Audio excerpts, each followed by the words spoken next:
Welcome to the Real News Network. I'm Kim Brown.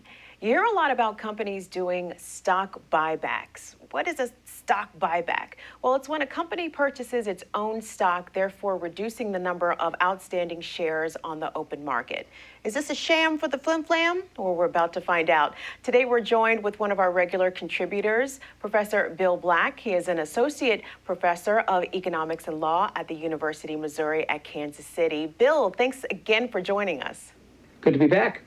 Bill, break it down. What's up with the company stock buyback? Is this something that is actually good for the average stock owner, or is this something that helps to insulate those who already have a lot of money?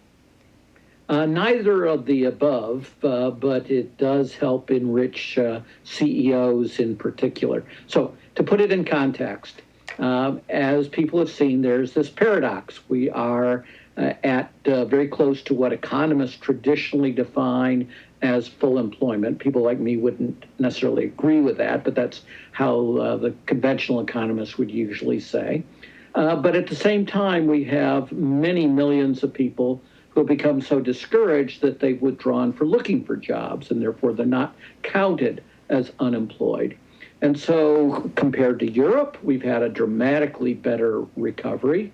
Compared to past recoveries from serious recessions, we've had a slow and fairly poor one, in large part because we gave up on stimulus way too soon.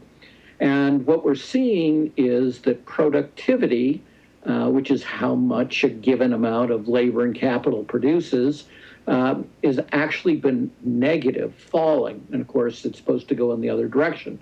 As we get these technological developments and all those wonderful things out of Silicon Valley that allow us to handle information more efficiently and produce things more efficiently, productivity is supposed to rise, and that's a good thing. It both brings growth and it brings the ability to have wages rise without causing inflation, which is a very sweet spot, obviously, and could be really good for the working class and the middle class recovering, and we're seeing it go the opposite direction. So the question is why? If you're a conservative Republican, a Trumpian, you would say it's because of those terrible regulations. And banks are simply not willing to lend. But here we see a very different story, because when you buy back stock as a corporation, of course, you take your own cash and you buy your shares in the open market. And that reduces your cash and it reduces your capital. And that's a pretty strange thing. After all, we've got this recovery in terms of unemployment. Why aren't we hiring more workers? Why aren't we doing more research and development so that we could grow in the future, get those technological advances, stop having negative productivity? None of those things are happening in large part because of the stock buybacks. So instead of taking this capital, investing it in good things, either new plant and equipment, which would, of course, lead to people being hired and hired for better jobs, not the part-time barkeep type of thing that has been the quintessential job in this recovery, or better yet, long-term thought, research and development, the thing that's going to bring us productivity gains over the next 20, 50 years.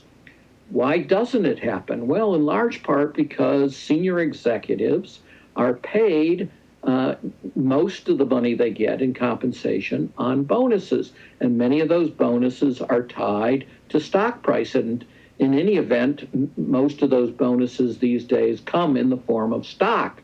So if I'm the CEO, I want the stock price to be higher. Well, I could get the stock price higher by running a really good business, but that's hard and it might or might not work. But I control the ability to buy back, and they are buying back hundreds of billions of dollars a year in stock. Well, if I do that, of course, I'm adding to demand, and I, as you said in the introduction, reducing supply of shares. I'm taking them out of the market. But what's supposed to happen and what typically does happen, at least in the short term, the stock price, well, of course, the stock price goes up. Hey, my stock's worth a whole lot more, and maybe my bonus is triggered. It's all great stuff for me, but it's ruining America in terms of its productivity. So we need to fundamentally change executive compensation, which is absolutely perverse. Many of our reports, we've explained in the past how it produces fraud, but even when it doesn't produce fraud, it produces this disaster of declining productivity and failure to have a robust expansion of good jobs. Well, Bill, we certainly appreciate this latest installment of your report. You should definitely investigate more about stock buybacks and whether or not it is something that is actually good for the American economy. We've been speaking with Bill Black. He's an associate professor of economics at law at the University of Missouri at Kansas City. Bill, thanks so much for joining us once again. Thank you. You're watching the Real News Network.